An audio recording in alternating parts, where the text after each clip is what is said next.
Olá pessoal, tudo bem? Que bom que vocês chegaram aqui nessa aula e nessa primeira aula eu quero mostrar para vocês quem está obrigado a declarar o imposto de renda.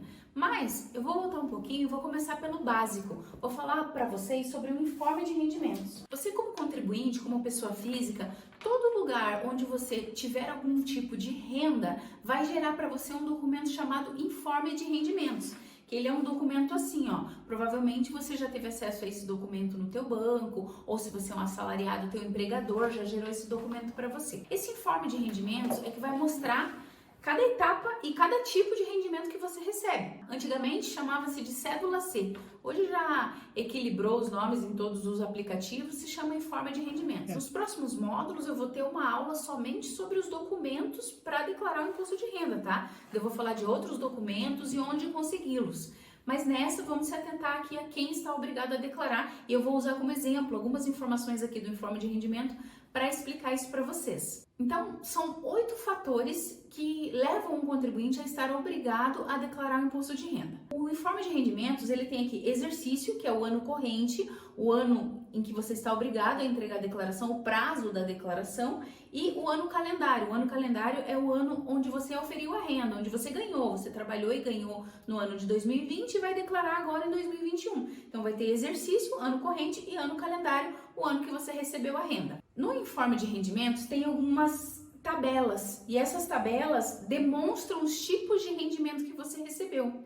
Então, o primeiro fator é quem recebeu no ano de 2020 mais de 28.559,70, não sei porque que a receita não arredonda, né? Mas é esse valor quebradinho mesmo. Quem recebeu mais do que esse valor está obrigado a declarar imposto de renda por causa dos rendimentos tributáveis. No teu informe de rendimento, os rendimentos tributáveis vão estar no campo 3. Eu vou colocar aqui do lado, aumentado, algumas informações que eu achar importante você dar uma atenção especial, tá? Então, no informe de rendimentos, no campo 3, você vai ter discriminado todos os rendimentos tributáveis. E se esses rendimentos forem acima de 28 mil, você está obrigado a declarar imposto de renda só por isso. O próximo campo do informe é o campo 4, rendimentos isentos.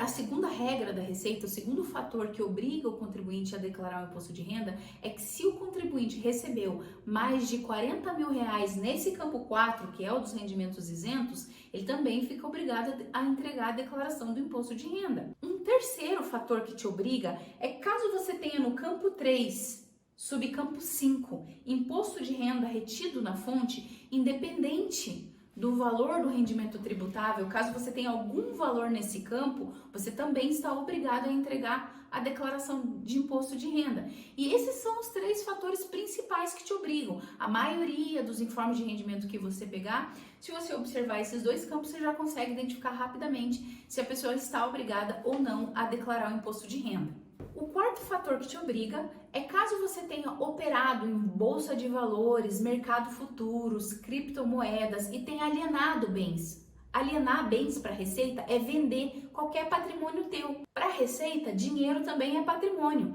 Então, se você compra uma ação com o seu dinheiro e depois vende essa ação, tendo lucro ou prejuízo, independente disso, você está obrigado a fazer essa informação para a Receita. Inclusive, se você tiver lucro, você precisa pagar o imposto de renda, um DARF desse imposto de renda já no mês corrente que você teve lucro e depois declarar isso para a Receita também. Se você teve prejuízo, você não vai ter que pagar, mas precisa declarar isso para a Receita também. Esse é o quarto fator que te obriga. O quinto fator é que se você tiver bens e direitos, lembrando que para a Receita bens é dinheiro, ações, carros, imóveis, joias, inclusive, outras moedas como dólar, euro, tudo isso para a Receita é bem, é patrimônio, tá?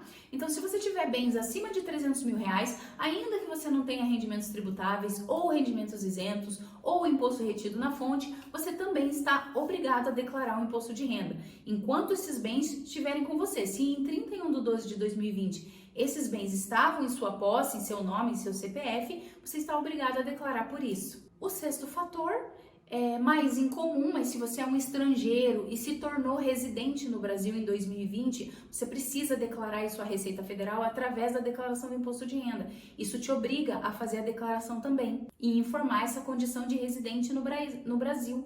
O sétimo fator, então, todas aquelas pessoas físicas que venderam imóveis também estão obrigados a declarar o imposto de renda, imóveis residenciais. Inclusive tem um outro formulário da Receita, uma outra declaração que se chama Declaração de Ganho de Capital ou GCAP.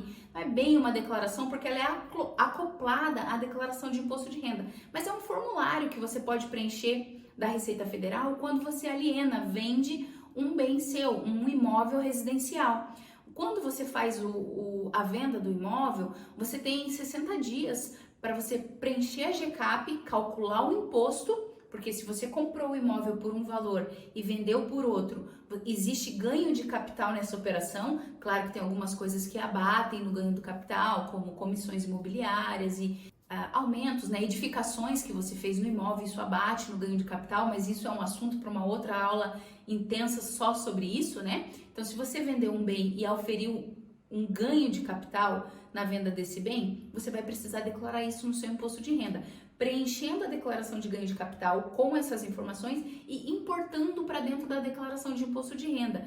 Lá no módulo que fala dessa situação especificamente, vou te ensinar como fazer isso na prática, como preencher o ganho de capital e como importar para dentro do imposto de renda, como preencher as perguntas da Receita sobre o ganho de capital. Ainda que você não tenha tido ganho nessa alienação, você precisa declarar para a Receita, porque vai como se fosse baixar o seu bem da lista do seu patrimônio. Se você comprou um outro imóvel em 180 dias, que também te deixa isento do imposto, e na maioria dos casos, isso também faz diferença na sua declaração do imposto de renda. Então, isso também precisa ser informado para a Receita e te obriga a entregar a declaração do imposto por causa desse fator. E por último, quem exerceu atividade rural e faturou mais do que 142 mil reais, também está obrigado a entregar a declaração de imposto de renda. Isso é um fator que obriga o trabalhador rural a entregar a declaração de imposto de renda. Também é um assunto bem específico para uma aula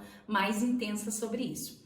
Esses são os fatores principais que te obrigam. Anexo a essa aula, eu vou deixar um PDF com essas informações para que você, se você quiser imprimir ou consultar de forma prática, depois salvar numa pasta para ter acesso de forma prática e saber os limites legais, que às vezes é difícil decorar os valores, né? Então você dá uma olhadinha no material e já sabe quais são os limites legais de forma prática, tá bom? Baixa o PDF e vamos para a próxima aula.